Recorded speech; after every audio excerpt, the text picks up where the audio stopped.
So here on the Get You Home show, it's just gone 5 o'clock here in the UK. But I know for my guests who are joining me now, it's a slightly different time. Hello to the band members from Altira. We've got Dawn, Michelle, Gina, and Ash. Hello. Great to have you with us. Hi, Hi, what's up? hello. Excellent. It's great to have you. Great to have you on the show. You spoke with Stephen D last week, I know, on the Rock Show, and we heard some of your music, and that was awesome. By the way, I heard the title track of your EP, "Death of Fear." It's got a great sound, but I know that a big part of it is it's a desire and a heart for fighting fear that has been around a lot longer than the band has existed, which really does come into it. So, looking forward to a bit of a deeper interview and conversation with each one of you to chat about sort of your stories and what led to starting Altira ultimately. So, just to start, I know you, Dawn, have been part of Fireflight for about 20 years. Is that correct? Yes, we actually got started in the year 2000. Okay. Yeah, that's, 26 years old Fireflight is then. Yeah, that's how old we are since we were born. Um, but yeah, we it took us quite a while to get able to do it. For like 5 years, we did it just practicing and practicing and going and doing shows as far as we could and still get back home to go to college or to go to work on Monday, that kind of stuff. We did that for a long time. And then God thankfully opened the doors and we got to get signed and then start doing it full time, and we did it full time until things started kind of tapering down a little bit. And then 2020 happened, and we thought, well, we've had a good run. So we've been retired from touring since 2020, even though we released singles through 2021. Okay, awesome. I must say, as I said to you earlier, just off air, I've enjoyed Firefly for a long time. So it is nice to have a sort of some of the flavor of that band in Altira as the new band, which is great. And we played "What Have I Become" just a moment ago. Really, really great song and a really wonderful band. So yeah, that is where your music sort of started, I guess. Interesting to note that it didn't like take off immediately. A lot of people get into music, and I suspect they hope it will just bang. They'll have that moment where it just explodes. That going Yeah. viral, I suppose, is the word we'd look for. But Hmm. it takes a bit of hard work, doesn't it? It does. We when we were getting signed, we had been working for so long, and there were other bands that were getting signed that had only been together not very long. And we were like, dang. But they say easy come, easy go. And we did see that a lot because, we put our blood, sweat, and tears in it for years, made sacrifices, and that kind of strengthened us because being a touring band is not easy. And it takes a lot of sacrifice. And when you have to fight hard to get it, then I think that helps you to persevere and to hold on to it. Mm, definitely. I guess it's like it's a slower start, but it has greater stamina, perhaps. Yeah. Slow and steady wins the race. That's what the tortoise said, right? Exactly, exactly. Slow and steady. And obviously, as I say, Firefly I've enjoyed for a long time, and now you've started the band Altira. So we've got Gina, Ash as well. You all have all started this together. I've seen some of the music videos that you've been putting together, little clips of it, and for the first time on Monday, heard one of the songs in full, which I really really enjoyed. We'll play another one of those a little bit later. But how did you three meet? So Gina, like, how did you start out in music? So we've heard about Dawn, obviously with Fireflight back from 2000. So a bit of a longer history. I suspect yours might be a little bit shorter. But where did you first get into music? Yes, well, I was born in 2000, but around 2003, I started developing rhythm just like as a child. My parents kind of set me up and they really started noticing, wow, like she's not just like hitting things. And then got a drum set and pretty much when I was 6 and then pretty much took off from there. And I have been doing music pretty much most of my life, but getting connected in Altira it was so cool because Dawn like slid into my DMs and pretty much found me on Instagram. And she was looking, to build like a female represented band, and it was just really cool. I was like fresh to moving to Nashville, Tennessee, and so I guess my post worked about that. And then she Yeah, we met up, had a great vibe and everything, and pretty much already told me like a lot of plans that were already to come with Altira and stuff. And I'm so blessed that this all worked out, and it's just been an absolutely incredible experience. And I'm just so honored to get to represent and be one of the faces of Altira. Oh yeah, I can see that. You obviously you're saying that, and you're not just saying it because you're representing a band, but there's clearly a really good what's the word I'm looking for here? A rapport between the three of you. And we talked about that, actually. You mentioned that on Monday last week. No, this week I should say.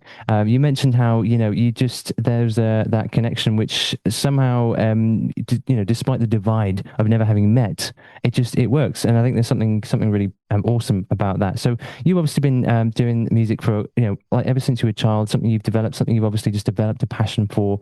And when Dawn came along, gave you the opportunity to do it, I guess, in a more professional environment. So like proper band, really. Is it the first band you've been a part of, or you've been involved in other projects in the past?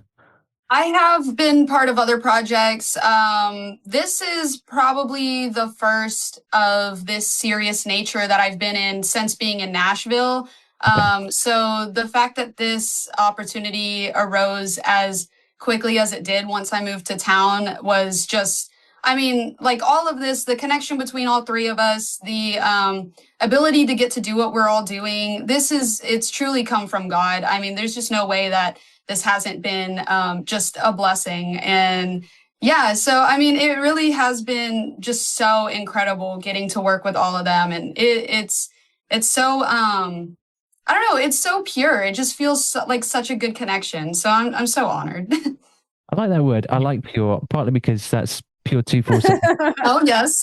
It's our word for everything. Pure this, pure that. We often joke about wanting to do things, and we'll say we'll have pure printing, we'll have pure restaurants, we'll have pure this. It's a good word, and it kind of captures a lot of our own heart. So I love that pure connection there. So brilliant. So that's how you sort of came to be involved. How about you, Ash? How did your musical journey start?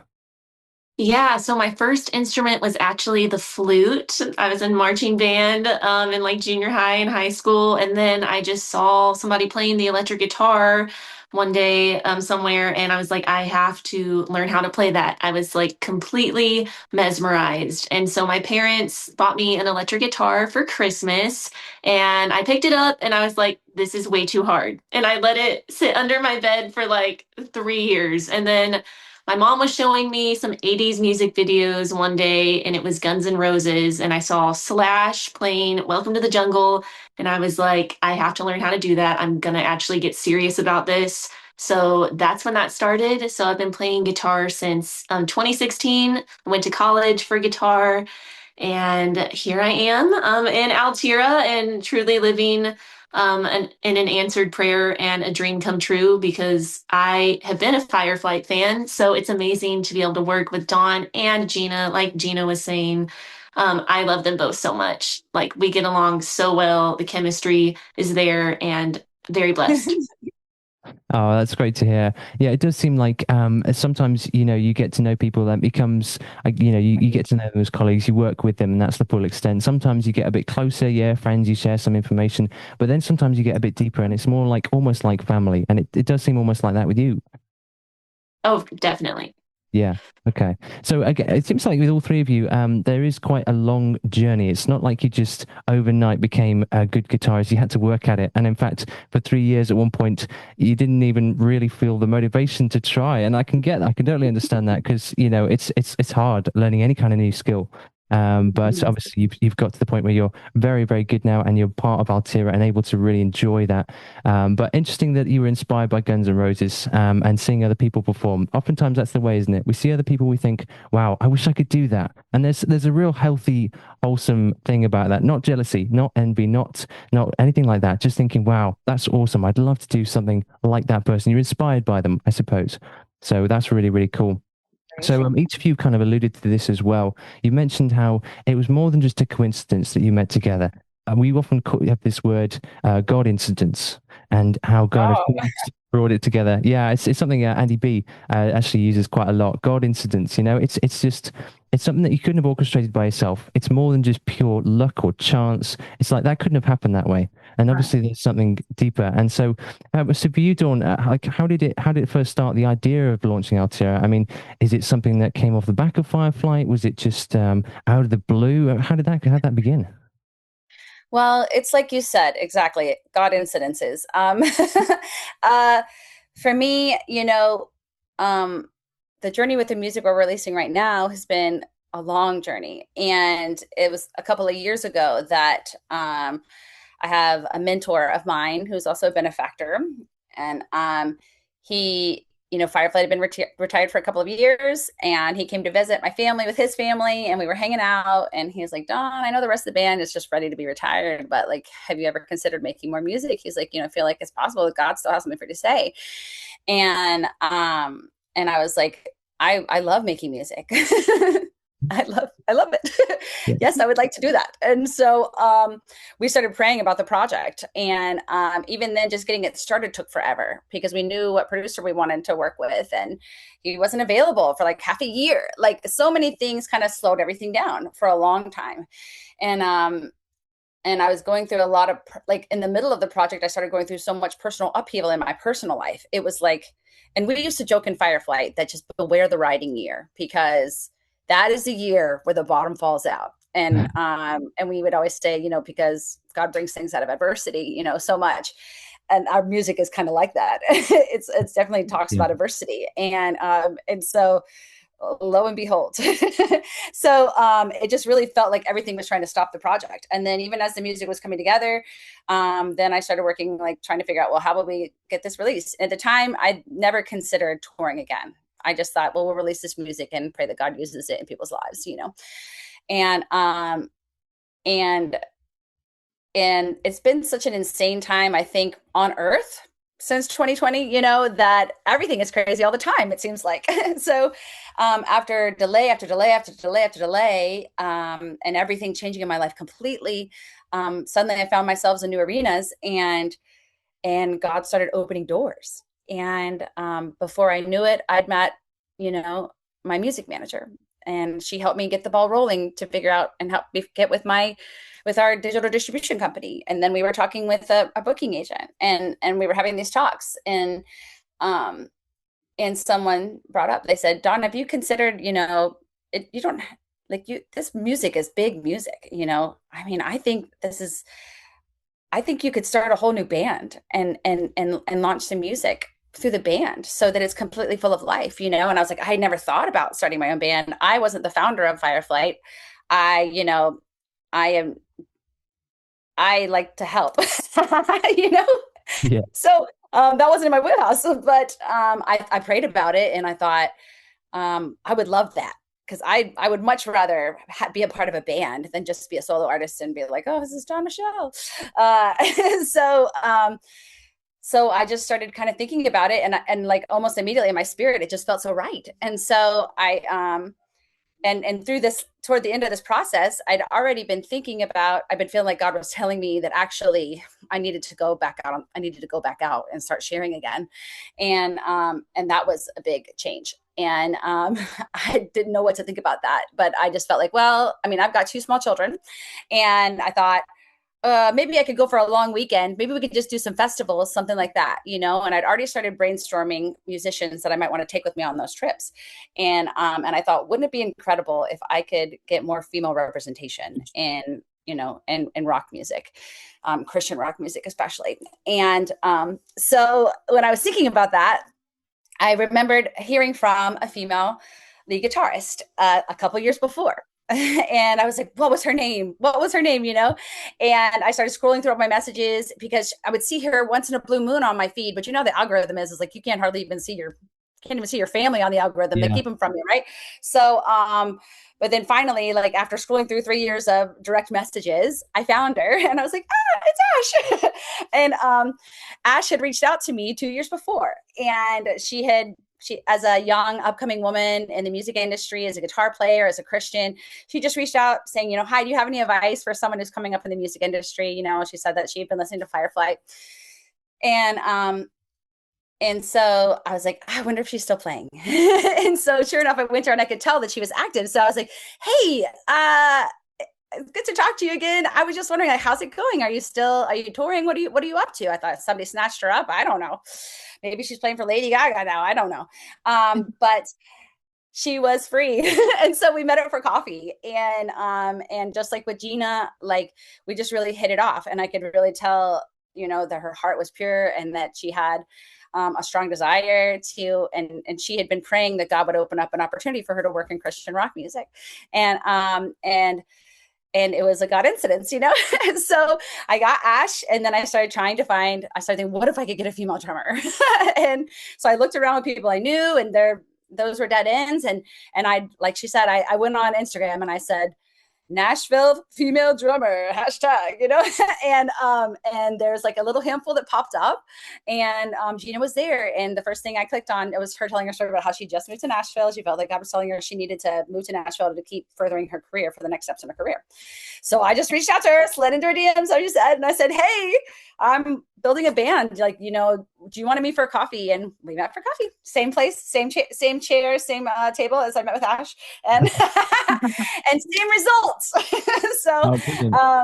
So awesome. And in this process, I got reached out to by 7 Day Slumber, and they said, hey, Dawn, do you want to do, a couple week run with us? You want to go on tour? And I was like, oh no, I don't. How long? Like just 2 weeks. I was like, maybe I could do 2 weeks, that's not that long to be gone, and I was like, well, when are you going to do it? They're like, we're going to do it in March. And I was like, oh, that's when our first single comes out. Yeah, I guess I'd be an idiot not to do that, right? That's obviously what God wants me to do. And so the next thing I knew, we had a tour.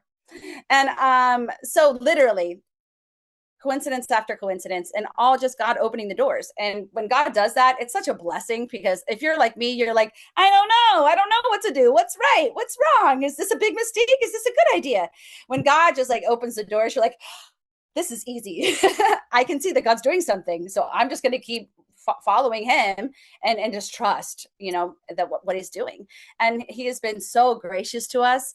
And here we're building from nothing here. I have my Fireflight fans, but Fireflight's been retired for several years, and so Fireflight hasn't been posting, so nobody sees Fireflight's posts because of the algorithm. So, and here we are starting a whole new band with no fan base and trying to get people to know who we are. It's really hard to get the word out. So but here we are. I think it's our 9th week, #1 with our first single on the Christian rock charts. I can't believe it. And God is just doing big things. And so I think we're all just along for the ride. And I've had to like all those things I said I was never going to do again. I was like, okay, God, just tell me what you want me to do and I'll do it. And that's where I am. And just having faith that there's lots of things that are working out great. Some things that aren't working out at all, I don't know, but I'm just trusting in God. Yeah. Wow. That is amazing. I think I see a lot in there that we have experienced ourselves, in that when you start trying to do what you feel God wants you to do, it can get really hard. And it's oftentimes the most important things are the hardest to do. And oftentimes that's confirmation that you're on the right lines. It's getting really hard. I must be doing something good here, because why else would there be so many weird things that should never happen at the same time? It could be. Exactly. Exactly. And oftentimes, that is the case. But again, when you're following God, there's a kind of like, it's really hard, but it's also really easy, because it's hard on the one hand, because it means you're going to have to change who you are. If you're following God, he's going to call you out of your comfort zone. He's going to call you into places you think, I don't think I'm ready for that. I'm not sure I can do that. I don't have the time. I don't have the resources. I don't have the skills, all those same things.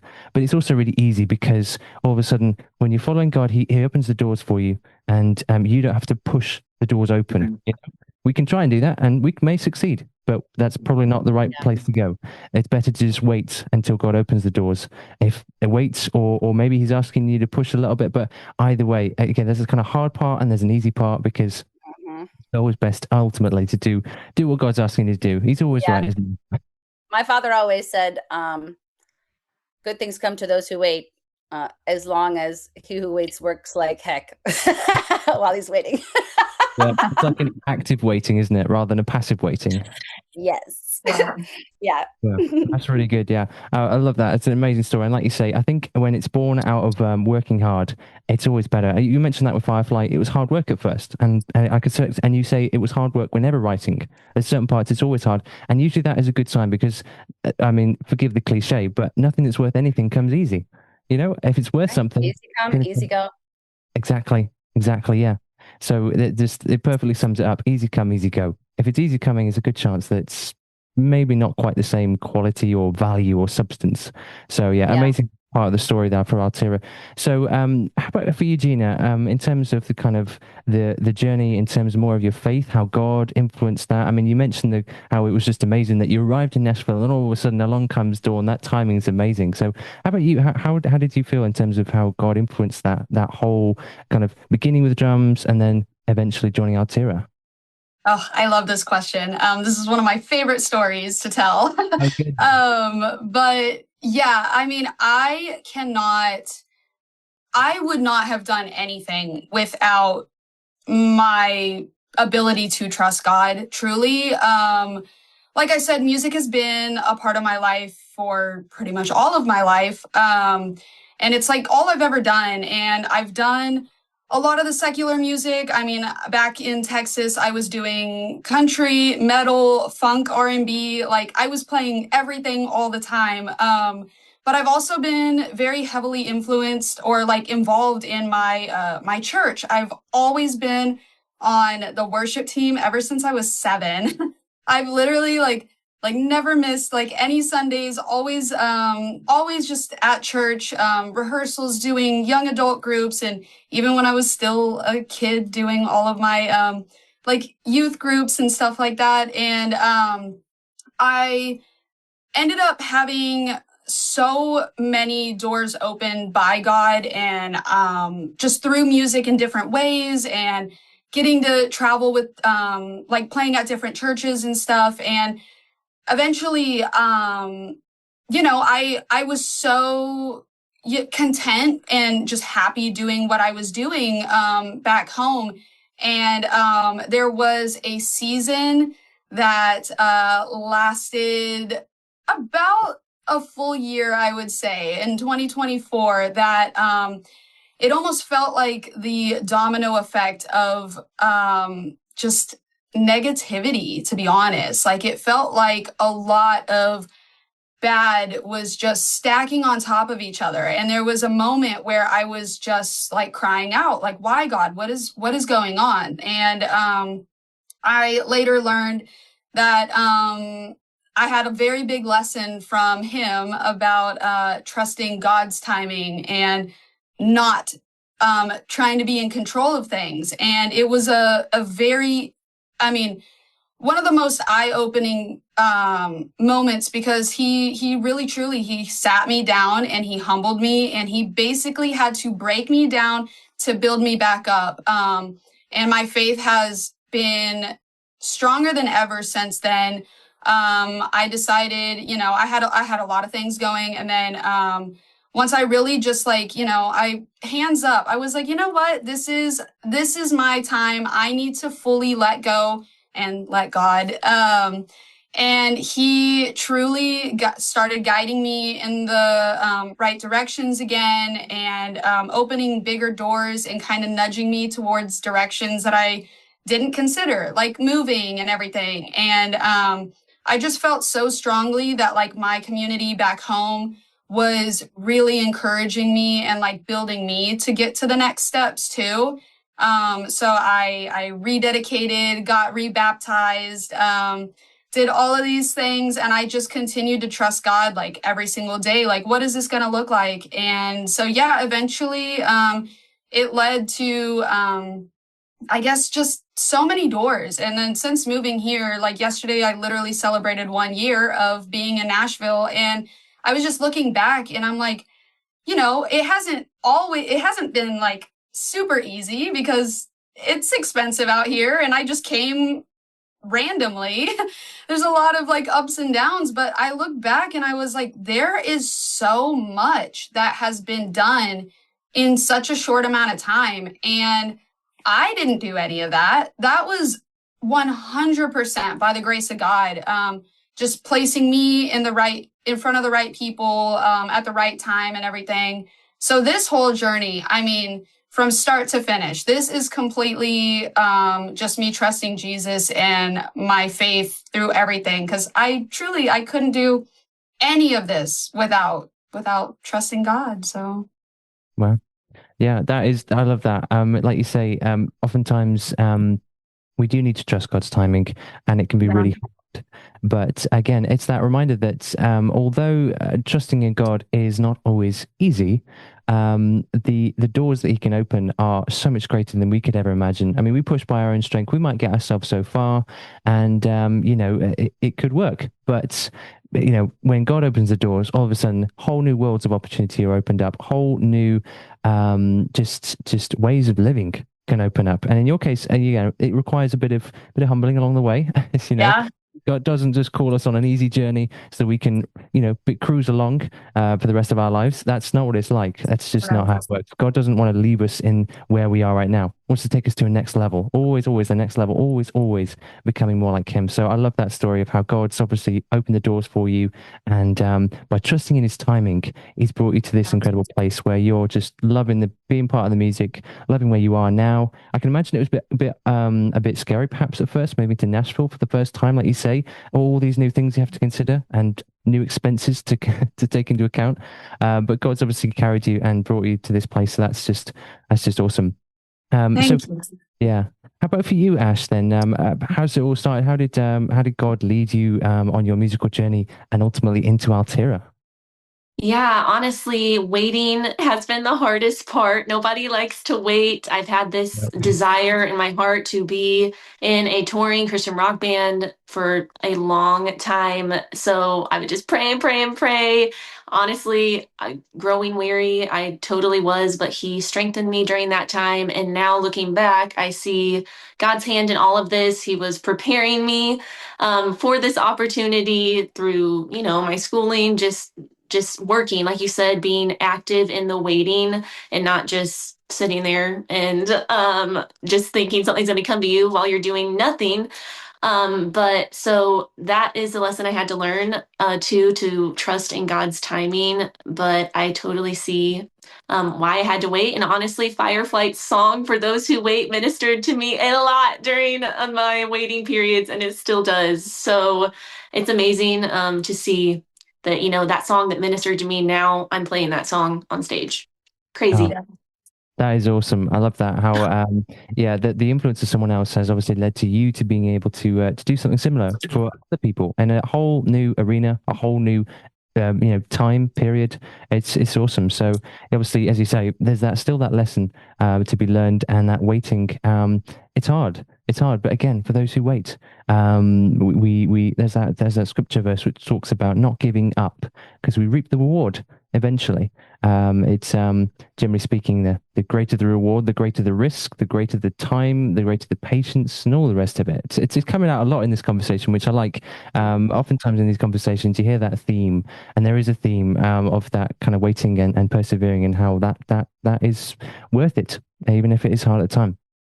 So we've heard a bit about how you all came together in Altira. I love the way that you actually met them both at the same coffee spot, Dawn, and you got to chat with them. And again, same result. They've joined the band, and it's going really, really well. Again, you've got off an EP out already, which is cool. And interesting that you mentioned the touring. Just coming back to that one, you mentioned that you kind of thought, well, touring's a bit much. Let's just go for a slightly less intense version for this band. But then you kind of felt like you needed to tour, and why was that? Why did you feel you needed to tour? Well, it kind of goes back to what we've been talking about, how it's been a really tumultuous time since 2020 on Earth. Yeah. Most of my interviews are with people in the United States of America, so I'm like here in the U.S., but actually everywhere, right? Yeah. And I think that all of the absolute craziness has really pushed people to the brink. I think in a lot of ways, I feel like we're seeing the worst aspects of humanity left and right. And I know for me, I just found myself kind of like feeling angry all the time. every time I would turn on the television, I'd be disappointed, you know? uh, I joke that like, but I'm looking at people's bumper stickers. I'm disappointed. Like I just felt so frustrated by the behaviors that I was seeing, especially from people who were supposed to be known by their love, by God's love. And I was just really frustrated. And I I felt like it was like a real crisis for me, not in my faith in God and in Jesus, but in my faith in the people who were that were the most like outspoken and proclaiming, supposed to be, Mm. leaders. And um and the trickle down effect that that had to everyone that I could see around me. And so I just spent a lot of time super angry. And I found myself in prayer, feeling like when I felt like God was telling me that it was time to start traveling again and do more than just, release the music online. I felt like he was telling me, I think you've been angry long enough. I think it's time to try to do something about it. And it felt so impossible to do anything about it. Yeah. Because it's such it's like a problem on a global scale. And but I felt like God spoke to me and said, you know what? They're all just afraid. They're really just afraid. And that's where all this is coming from.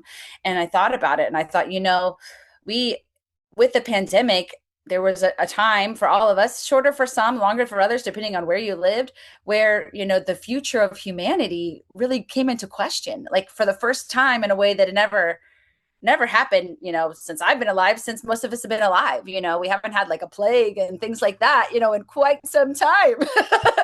And that's a huge, so suddenly everyone has lost this confidence, has this new fear that they've never had before. And everyone, as we lost that feeling of certainty, in such a profound way, everyone's been grieving that and just reaching for control, trying to feel back in control. And grieving, as I've learned through my years of therapy, presents itself in a lot of ways, which, there's anger, bargaining, denial, and I've seen it all every which way. And in myself too. And so I just felt like what we really need is we need to take our lives back, control of our lives back from fear, because we're supposed to be known by our love, not by our fear. And if fear's in the driving seat, God's not given us a spirit of fear. So if God didn't give us that spirit and it's the one that's in control, we're definitely not going where God wants us to go, because God's given us a spirit of power and of love and self-control. And we are to be known, the way that they'll know us that we are Christians is by our love. Yeah. So if we are unable to love people anymore, because we are so entrenched in our fear and pulled into it, fighting for control, we're just not fulfilling God's purposes. And I wager that is why we are in such a big mess right now, and why we've seen more contention, brother against brother, more disagreements and than ever before, more evil coming to light and there being no reckoning. It's a big problem. So I don't know how to fix that. I really don't. But I do know that God has power. And so what we do is we put our own struggles, and we try to write music authentically and speak to what we see happening around us and in our own hearts, and call out to God. And then we go out and we play the music and we pray with people, and we pray that God would lift the mantle of fear off of us, all of his children, so that we can be the hands and feet of Jesus on the earth, that we can walk in love, and that we can stand up against the forces of evil that are really, running our world, as we know now more than we ever have before, as the veil is being lifted, And so that's big. And it takes God, I think, to do it. So we don't think that we can really make any impact in of ourselves, but we're believing that God can impact people. And so that's what we're doing. We're going out and we're trying to be, get out there, boots on the ground. Yeah, I like that. Boots on the ground. We often talk about the front line of, well, ultimately good versus bad and light versus darkness. It's an ongoing battle. It's an ongoing struggle. It's been around since, well, very near the beginning of humanity. And I see what you mean there about fear.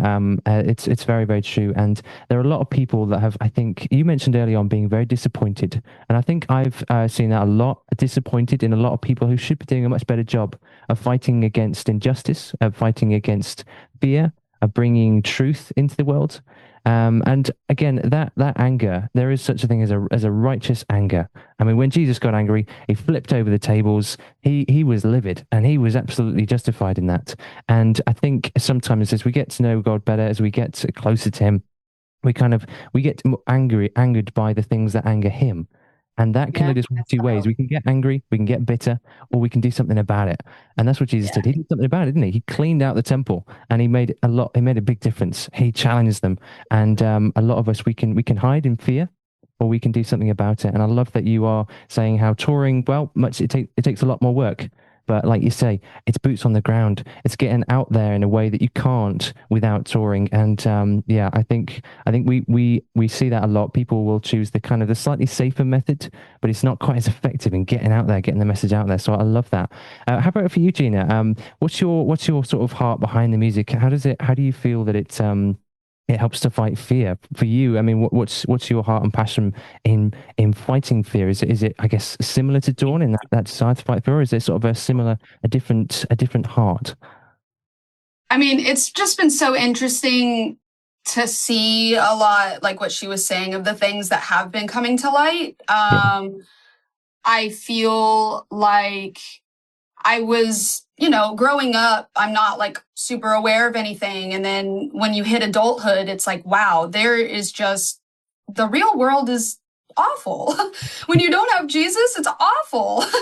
yeah, And I think as far as like, I mean, the music, Dawn's lyrics as like are like she always says that death of fear. The song it is a battle song, and it's so it's super impactful. All of these words are so impactful. Even having people like write into the band and like DM us, and they're like these songs are truly, stirring something in me that I haven't thought about in either a long time or ever. And I think I mean, these lyrics are seriously just so important for I think just making people aware that it's like you don't have to fight your own battle.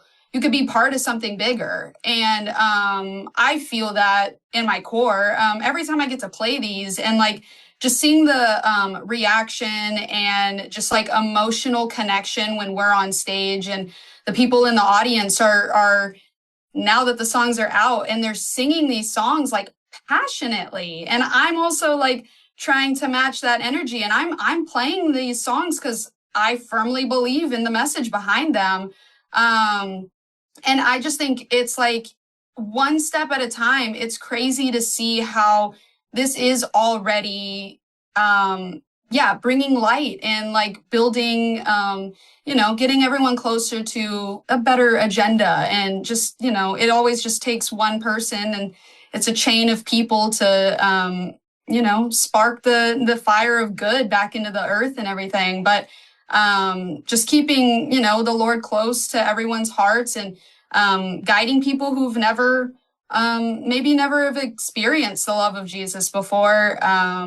And a lot of the fans and stuff, it's like they can also relate, because it's like the music is it is powerful. It's so powerful lyrically, and just the emotion that the actual music gives off and everything. I love getting to represent, and like I said, just getting to play it, and I feel it in my core. So it's been really, really cool just to see that energy exchange between the band and the audience, and just fans who are really enjoying the message. yeah. Which is something you can't really experience without touring, is it? I mean, so it's one of those things. It's different. Yeah, it's really different, but it is amazing too. Like the energy exchange, of course, in a live setting is incredible, but kind of what I was saying about the people who are like, I get personal DMs from people, or I know that we've all received some kind of message from people who I get updated maybe almost every day by some people, and they're just like, I've had these songs on repeat, and I went through X, Y, and Z, and these are really just, they're helping me. And that's like, that's amazing to think that there's an impact even through the phone, through the screen, like when we're not there in person, but they know that there's a connection there. And I think that's amazing. Yeah, that is wonderful. It's one thing that we love about being able to go on the site for radio or anything like that, because being able to meet people who've sort of enjoyed something you've created, it's something else. It really is. So yeah, I love that. How about for you, Ash? What is your sort of heart in this music? What is it you just sort of, what is the heart and passion behind the music? I mean, Gina's just explained there how there's a particular effect it has on people. And so for you, what's your heart in playing that? Obviously for you it's guitar. What's your heart behind that? Yeah, so the goal is to definitely fight off fear with faith head on, and to let people know they're not alone, and that their chains that are enslaving them to fear can be broken by Jesus's name. And so really go out and be a light in the dark and spread the message of hope. Mm. Yeah, very true. I mean, it's one of those things. When it comes to telling people about the truth, you can either bash them over the head with it, or you can just, tell the truth. And that's what you're doing, isn't it? Bringing that light, which doesn't require any particular pushing it on people. You're just saying, here it is. Let's illuminate the subject, which is what you're talking about, bringing the light, isn't it? Absolutely. Yes. Yeah, brilliant. Awesome. Well, it's such a great to be able to chat with you all, and I love hearing these stories. Just for each of you, could I ask, so where did your faith journey begin? So starting with you, Dawn, when did you first sort of choose to follow God? Because obviously it's a big part of what you do now, making the music. It is all about following God, but where did that first start for you? Yeah, I didn't grow up in the church. My family, my dad kind of was drugged to church his whole life, and he resented that. He didn't have a good taste in his mouth, and he was always drugged to fire and brimstone preachers and all that kind of stuff, and then he saw people in his life who only went on Christmas or only went on Easter and that kind of stuff, and he was like, I'm not interested in that either. So we weren't active in the church when I was a child, and though I had relatives that were. And when I think it was about when I was a freshman in high school, my family decided to uproot and move to a new town about an hour away, but we couldn't afford to move to a new house yet, but the jobs were there. So for about a year, me and my father would get up at about 5 a.m. and throw my brother and my sister in the car, who are a lot younger than me. I was like a living nanny, and we would go in the car. We would drive for an hour in the dark, and I'd get dropped off at my school, and the kids would get dropped off at daycare. And then after school, I would wait, and then I would sit there in the morning and wait for the doors to open because they weren't open yet. And then at night, my dad's work friend would come take me to the library, and I'd sit at the library or walk around our little downtown until my dad got off work. And then we'd go pick up the kids and drive an hour back home. And we did that for a whole school year. And it was a very lonely time in my life because where we lived was actually way out in the country, in the swamp, actually. And before, I'd at least gone to like an elementary school relatively close, but now I was going to school in a whole another town an hour away. So all the friends that I had, I didn't go to school with anymore. And all the friends I went to school with, I lived too far away to ever hang out with them. And I had decided that I did believe in God. And I thought, I believe in God. And if there's not a God, I don't think there's any loss for me believing in him.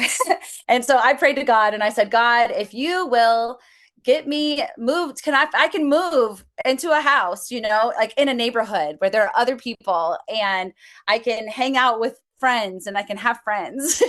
I'll go to church. And that was about halfway through the year, and we still like the rest of that school year in the summer. And then finally we did move. And then like, it was like the first week of school, a guy came up to me and said, hey, Dawn, you want to come to my youth group with me? And I was like, no, thanks. And then I was like, wait a minute. I had said that I would go to church if God let me move. And so I went to that youth group with him. It was a Sunday night service, and there was the small groups. So I got to go and be in a small group with other girls from my school, with the moms and all that stuff, and go through a book and everything. And they were very loving to me. So I went to a youth group on Wednesday. And my whole life I moved around a lot, and I had a lot of trauma growing up, and I always kind of felt like an outsider. And so when I went to the youth group, I was just welcome with open arms, and it felt like a place to belong. And so I started going there religiously, and I learned about Jesus. And the more that I learned about Jesus, the more that I wanted to be like him. And so I became just dedicated my life to Christ. And then it's been a whole journey. I threw myself into legalism because I'm a big people pleaser, and gotten all wrapped up and went down so many wrong paths about that kind of thing. But thankfully, like, in my legalism and my zealousness of trying to do everything 1,000,000% right, I really, really, really, really, really searched for God, and I found him. So though it's been quite a journey of coming to understand more and more of the truth, and understand how much I don't have all the answers, I have come to know the real living God, and am so thankful because he saved my life again and again, and slowly brought me out all of my dead ends, and not let me continue forever in my follies. And here I am now, just trying to live authentically and share the message of his love with the world. Wow, that's quite a powerful story, but I'm glad you got there in the end. Yeah. Awesome. So how about for you, Gina? Where did your faith story start? Yeah, kind of, I mean, let me think. My parents also, they were kind of, drugged to church also. So when I was younger, my grandma would take me to church with her. This was when I was very young. I don't even really remember very much. But eventually, that same church, once I was in the first grade, I don't know what it's like in the UK, but in school we have like PE, or physical education classes. And my PE coach in the first grade, when I was 7, I guess my dad was talking to him about, like, yeah, she like got a drum set and she's been like doing really good. And they were like, oh, why don't you just bring her out to one of our rehearsals? And he was the like worship pastor at the church. And they were like, we'll let her sit in for a couple of songs. And so obviously my parents had to drive me to that. And I sat in, like, heard the last song that they played just that one time, and then played it back with the team right then and there. And they were like, we need to figure out how to get her involved on our worship team. And so from that moment, just from these little connections, then I ended up getting to serve and play every single Sunday. And there was a rule where you had to be at least like 15 to be able to get on the team. So then, because of my exception, somebody had to drive me to church and these rehearsals. So it was kind of like a plug from God that my parents had to start taking me to church. So that slowly got them plugged back into going to service. And then the whole family started going to church. And that's what really, like, I guess from then, just being, surrounded by the church family and the community all the time, like, it started building my faith. So then I grew up, getting to serve and play. And I was able to go serve and play at another church where they had their drummer had unfortunately just passed away. And my dad was talking to the pastor there. They were like, they were friends. And he was talking about how I was, playing every Sunday. And they were like, oh, man, we could really use a drummer. And so then I got involved over there, and that just opened other doors and helped me also just show enough, like, I was just growing up with it. So it like expanded my faith even more. So just truly growing up in it. And it's just crazy, all the little like stepping stones that God will use to just expand it and get my family back involved. And but yeah, then we all got, baptized together, and when I was really young, and it's just been crazy, this faith journey, and I've never let it go. I mean, there's, of course, as you grow, things waver and shift, but I've never let Jesus go for sure. And it's just gotten stronger and stronger. So this has been great. Yeah. Well, a big part of any faith journey, any journey, is that wavering and that shifting, which might seem a bit scary. It might feel like, am I going to hold on through this? But that makes you stronger for it. And as you say, that constant leveling up, getting stronger and stronger. So that's amazing. I love how it's kind of through music that your faith has grown. It's kind of fascinating. We often think, well, it should be about all these spiritual stuff and music is, separate. But no. God cares about every part of us, including our love for music or reading or whatever it might be. So that's just fantastic. And last but certainly not least, how about you, Ash? Where did your faith journey begin? Yeah, so I've actually grown up in church like my whole life. My dad is a pastor. He's been preaching since he was like 14 years old. So I just remember giving my life to Jesus at Vacation Bible School when I was probably like 8 years old. And that's just been my life. I'm grateful to have grown up in a Christian home and still very involved with the church. I'm a worship leader at my church. So I love that so much of my life is music and God related. Very blessed. Yeah, that is wonderful, and it's great when well, I guess anybody, any Christian, if you're following God and everything you do, it ought really to be for Him. But in your case, it comes naturally, and I love that. For me, I have a very similar experience. Born and raised in church, so I'm very familiar with it. But even so, there is still a kind of, you still need to choose for yourself whether you're going to put your faith into what you do, or whether you're going to keep God separate or not. But in your case, you've kept Him close. You've kept moving toward Him, and through music, you've been able to obviously grow in your faith. That is amazing. So with each of you, it's been such a pleasure to chat today. We better wrap it up. And we've got a song from Altira. We've got Here I Am to close up this interview. Thank you to each of you for joining us. Thank you to Dawn, Michele, Ash, Blair, and Gina for joining us on the show today. It's been an absolute privilege. Thanks so much for Thank having you us, so much for what you do, playing music.